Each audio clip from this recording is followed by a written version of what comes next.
Assalamualaikum warahmatullahi wabarakatuh. Selamat pagi buat kawan-kawan semua yang hari ini mendengarkan ya. Nah, hari ini kita akan kembali sharing tentang salah satu pengalaman saya ya, dalam mengikuti salah satu seleksi dari Bank Indonesia, yaitu adalah tes PCPMBI 36 yang diadakan kemarin tentunya, dan hari ini sedang proses lanjutan gitu ya. Nah, di sini saya mau sharing tentang salah satu tes yang menurut saya itu juga penting untuk dipelajari, terkhusus buat kawan-kawan yang punya niatan untuk mencoba lagi tes PCPMBI tahun depan mungkin atau beberapa tahun lagi gitu kan. Karena kalau melihat dari beberapa tahun ke belakang ya, tes ini lumayan rutin atau penerimaan ini lumayan rutin dilakukan oleh Bank Indonesia gitu. Jadi ini tentunya juga bermanfaat bagi teman-teman gitu ya, apalagi yang anak ekonomi nih yang sangat tertarik untuk bergabung dengan Bank Indonesia. Oke, langsung aja ya. Jadi kalau saya akan jelaskan dulu sampai di mana tes yang hari ini sudah saya lakukan ya. Jadi yang pertama jelas kita harus membuat aplikasi online dulu dari website PCPMBI ya. Di sini kita dapat melihat gitu ya, dari website yang saya sedang buka gitu ya. Nah, ini adalah bentuk dari website ataupun halaman akun yang kita miliki saat kita mendaftar di program PCPMBI. Nah, sejauh ini kita bisa melihat gitu proses yang sudah dilaksanakan, yang sudah kami laksanakan itu adalah mengisi aplikasi online, seleksi administrasi, dan sekarang sedang proses pemeriksaan ya terkait hasil dari seleksi TPD kami gitu, TPD dan POV namanya, tes potensi dasar dan person organization fit. Nah, bagi teman-teman yang mungkin sampai sekarang masih kebingungan gitu kan, sebenarnya gimana sih tes potensi dasar dan person organization fit ini, saya akan jelaskan ya sedikit. Nah, nanti harapannya ini bisa membantu teman-teman dalam proses belajar ataupun ya mempersiapkan gitu. Jadi kawan-kawan, yang pertama nanti akan kita laksanakan yaitu adalah tes potensi dasar, dimana ini nggak jauh berbeda dari tes potensi akademik saat teman-teman ikut SBMPTN ataupun tes-tes lainnya gitu kan. Jadi sebenarnya tes ini lebih ke bagaimana kita bisa menganalisa, dapat melihat pertanyaan-pertanyaan yang sebenarnya jawabannya mungkin tidak terlalu susah, tapi harus punya ketelitian gitu dalam melakukannya gitu kan. Jadi sedikit bocoran bahwasannya tes ini itu punya 4 section gitu ya, 4 section yang nantinya akan memiliki pertanyaan dengan bobot dan juga jenis yang berbeda-beda. Nah, yang pertama yaitu adalah verbal associate. Nah, verbal associate ini adalah jenis salah satu tes potensi akademik yang lebih ke kata-kata ataupun tulisannya gitu, seperti itu ya. Jadi nanti akan ada 3. Nah, ini akan kembali lagi ya, yang perlu disclaimer tentunya di awal. Yang saya ingatkan ini adalah konsep di PCPM 36 gitu kan. Bisa jadi nanti di PCPM tahun depan atau beberapa tahun mendatang konsepnya berubah, tapi paling tidak ini bisa menjadi referensi teman-teman. Nah, yang pertama yaitu dia adalah bentuk soal yang menuntut kita untuk mencari sinonim dari beberapa kata. Jadi nanti biasanya akan ada 3 kata yang ditunjukkan di soal, dan kita harus mencari jawaban yang memiliki sinonim ataupun persamaan dengan 3 kata tersebut. Nah, tentunya teman-teman yang harus pelajari jelas adalah gimana nih memperbanyak kosakata.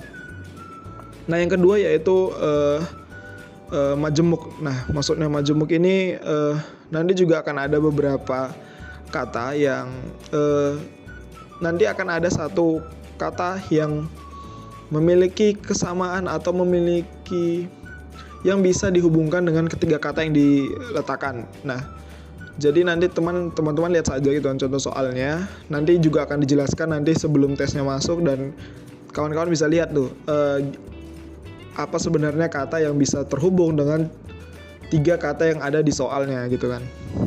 Saya kira itu juga nggak terlalu sulit, tapi memang butuh kejelian gitu. Ditambah lagi waktunya juga nggak terlalu banyak. Dan yang terakhir itu adalah bentuk semantik. Nah, Jadi coba dilihat gitu kan, kosakata-kosakata yang mungkin memiliki keterbalikan gitu kan, atau lawan kata. Nah, jadi kawan-kawan juga bisa melihat gitu kan. Nah, untuk dari segi waktunya sendiri ya, verbal associate ini terdiri dari 30 soal dengan waktu yang singkat, yaitu hanya 7 menit gitu ya. Nah, waktunya itu hanya 7 menit. Jadi kawan-kawan harus bisa semaksimal mungkin dalam pengerjaannya. Yang kedua yaitu sesi logika aritmatik. Nah, ini adalah tes yang berhubungan dengan angka-angka. Jadi teman-teman yang biasanya jago matematika nih harusnya bisa nih ngerjain tes yang ini gitu.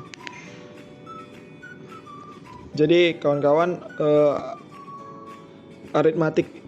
logika aritmatik ini sebenarnya juga nggak terlalu sulit, tapi memang kita harus teliti dan mampu berpikir cepat, karena dia biasanya soal perhitungan atau pertambahan yang mudah, namun kita harus bisa berpikir ya beberapa langkah ke depan gitu. Jadi misalkan nanti akan ada soal yang kita disuruh melihat sebenarnya apa operasi yang bisa diletakkan di tengah di antara dua kata, di antara dua angka gitu ya.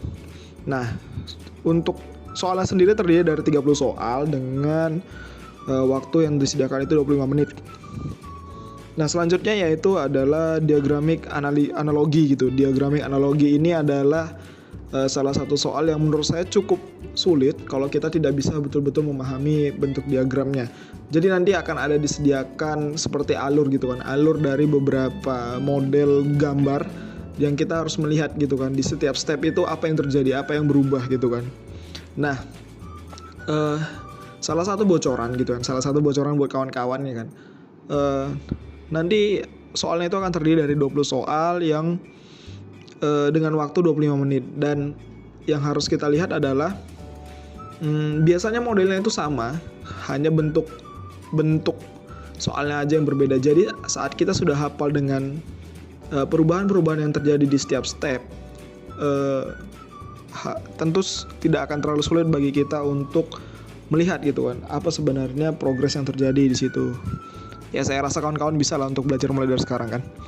Nah, dan yang step terakhir yaitu adalah problem based test. Nah, problem based test ini adalah soal yang menuntut kita harus banyak membaca, karena nanti akan disediakan artikel dan juga grafik ya terkhusus tentang perekonomian di Indonesia, yang kita harus bisa menganalisis gitu kan, entah itu topik permasalahan, inti pembahasan, ataupun membaca grafis. Nah, terdiri dari 20 soal dengan total waktu 25 menit.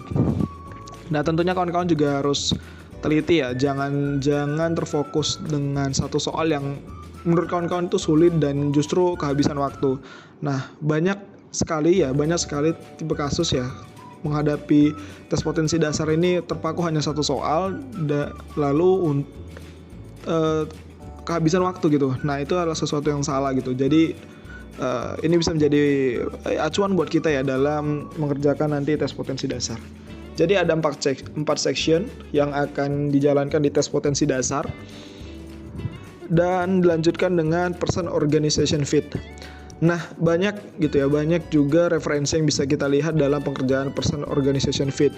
Kita bisa lihat dari channel-channel YouTube para pegawai Bank Indonesia, baru juga ada yang juga sharing tentang pengalaman mereka terkait PCPM. Karena person organization fit ini kalau menurut saya pribadi tidak ada benar dan salah gitu kan, tidak ada benar dan salah, karena sejatinya tes ini itu diperuntukkan untuk melihat sejauh mana kecocokan kita terhadap organisasi ataupun Bank Indonesia gitu dalam hal karakter. Jadi di sini yang paling penting adalah untuk melihat karakter kita apakah cocok atau tidak dengan budaya organisasi dan juga peraturan yang diterapkan oleh Bank Indonesia. Jadi teman-teman, jelas saran dari saya adalah jawab itu sejujur mungkin, sebaik mungkin gitu kan. Dan dari segi banyaknya soal sendiri, dia terdiri dari 75 soal yang memiliki waktu itu 30 menit. Jadi saya kira ini cukup banyak dan cukup lah untuk kita mengerjakan semua soalnya gitu. Nah, jadi itu ya, jadi itu mungkin yang bisa saya share ya hari ini ya kepada kawan-kawan, terkhusus pengalaman saya dalam mengikuti tes potensi dasar dan juga Person Organization Fit dari Bank Indonesia. Tentunya harapannya ini bisa bermanfaat buat teman-teman yang mungkin akan mengikuti PCPM di tahun ke depan gitu kan, yang mungkin hari ini masih bingung soalnya gimana sih, ada nggak ya bank soalnya dan yang lainnya. Ya, semoga ini bermanfaat. Sekali lagi saya izin pamit, semoga kita ketemu di video-video selanjutnya. Assalamualaikum warahmatullahi wabarakatuh. Oke, and